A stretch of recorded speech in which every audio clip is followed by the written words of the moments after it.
House of the Dragon is set during the Dance of the Dragons, a period of civil war between members of the Targaryen family that occurred 2 centuries before the events of Martin and HBO's Game of Thrones.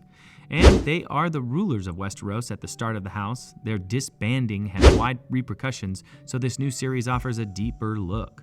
Although House of the Dragon is a prequel to the canonical Game of Thrones and adapts materials from hundreds of years before the events depicted in the original show, the show's creative team stressed that it will have its own identity and its own tone that will evolve and emerge during the show. The king is dead. You already know this if you saw the trailer for episode 9 titled The Green Council, which announced the monarch's passing. Before Viserys died, he managed to ensure the disruption of the kingdom when he accidentally gave Alicent the impression that he wanted his son Aegon to be king. A classic mix. This wouldn't have happened if the Targaryens hadn't insisted on naming every single newborn Aegon. The Green Council is the penultimate episode of the first season of House of the Dragon. It was also one of the best. Some characters shone like never before, while others shone their true colors for the first time. In today's video, we are going to tell you everything you want to know about episode 9 of House of the Dragon. But before you do that, if you're new to this channel, please hit that subscribe button and press that bell icon to get the latest video updates every time we drop something new. House of the Dragon Episode 9 validated our worst guesses about Queen Alicent. Unfortunately, Alicent believes King Viserys' dying wish was for his son, Prince Aegon, to succeed the throne. In fact, he should heed all of Viserys' words, rather than listen to what's best for her family at House Hightower. In Episode 3, at the Great Hunt, a drunk Viserys reveals that at one stage he had his own prophecy, but he lost faith in it. He tells Alicent that he named Rhaenyra his heir out of love, because I no longer believed. He doesn't finish the sentence, but goes on to speak about how there have been many dragon riders in his line, a few of whom had been dreamers, aka prophets. He then describes what he himself has dreamed.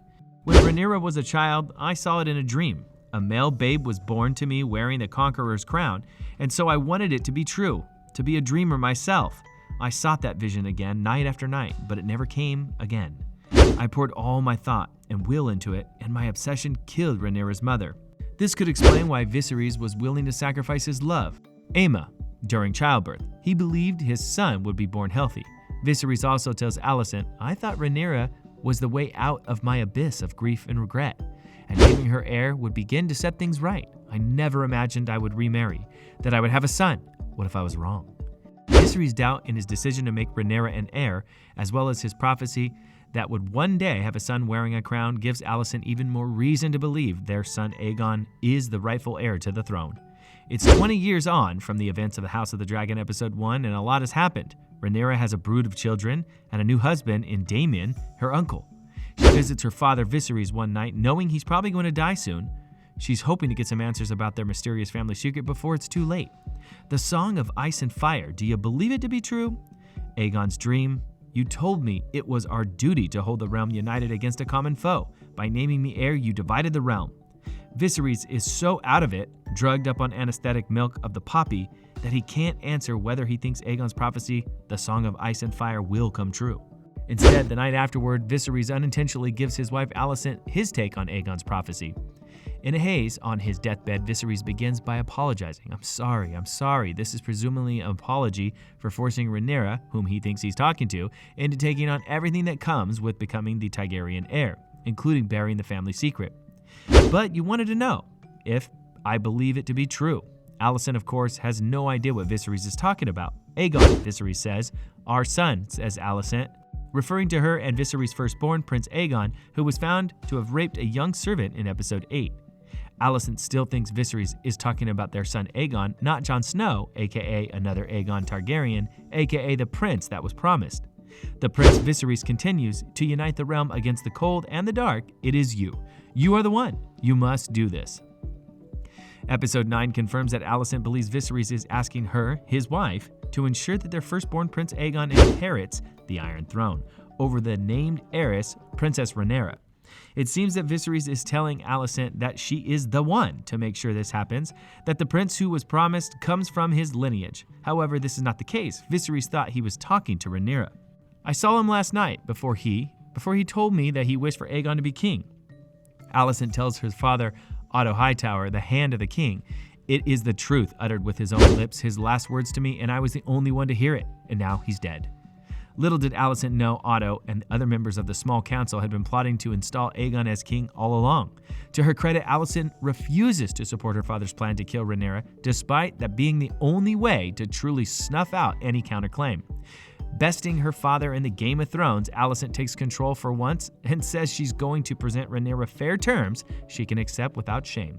But Alicent was preparing her eldest son, Aegon, for a fight over succession. In episode 6, Alicent warns Aegon that one day he'll have to fight Rhaenyra for the throne. While Aegon would clearly prefer a life away from royal duties, indulging in various salacious activities, including a child fighting ring, he seems to relish the applause of his subjects in King's Landing during a crowning ceremony inside the Great Sept. Aegon acts like a small child. He craves the love of his father, who chose a woman to inherit the throne over him. He wants love from his mother too, though she's been hard on him. She's been trying to whip him into shape for kingly duties. Maybe he'll accept his new place as king after all. The thing is, Rhaenyra and Daemon also have a son named Aegon, their firstborn child, a baby introduced in episode 8. The two Aegons could potentially be pitted against one another. As episode 7 showed, Alicent is willing to become violent if it means protecting her children. Despite having been imprisoned by the Hightowers, Princess Rhaenyra chooses to spare their lives for now. After escaping her room with the help of defected knight Eric Cargill, Rhaenyra finds herself swept up into Prince Aegon's coronation ceremony. She slinks away as Aegon receives the Conqueror's crown, managing to descend beneath the floorboards and reunite with her red-hued she-dragon, Meleys. Rhaenyra and Meleys then burst through the floorboards, sending the ceremony into chaos. Facing down the Hightower clan, including Queen Alicent, her father Otto, and her son Aegon, Rhaenyra has the opportunity to end the Hightower's reign for good. All she has to do is say, Dracarys, the High Valyrian, language of the old Valyrian freehold, word for dragon fire, and order Meleys to breathe fire. Instead, Meleys lets out a deafening shriek. Rhaenys shares a meaningful look with Alicent, who's standing protectively in front of Aegon before she and Meleys flies off. Halfway through episode 9, Alicent pays Rhaenys a visit in her quarters, where Rhaenys was held prisoner. She informs Rhaenys of King Viserys' passing, and Rhaenys quickly ascertains that Alicent is usurping the throne from Princess Rhaenyra. Alicent explains that she came to Rhaenyra to ask her for support. Alicent argues that House Valyrian's alliance with Princess Rhaenyra has only brought misfortune. Rhaenyra's daughter, Laena, is dead. Her son, Laenor, is apparently dead. Rhaenyra's heirs are of questionable non-Valyrian heritage. Only Rhaenyra's husband, Lord Corlys Velaryon, cares about the Iron Throne, and he's also potentially on his deathbed after a 6-year trip to war. Rhaenyra is astute again, seeing through Alicent's words and realizing that the House Hightower needs her dragon to overmatch Rhaenyra.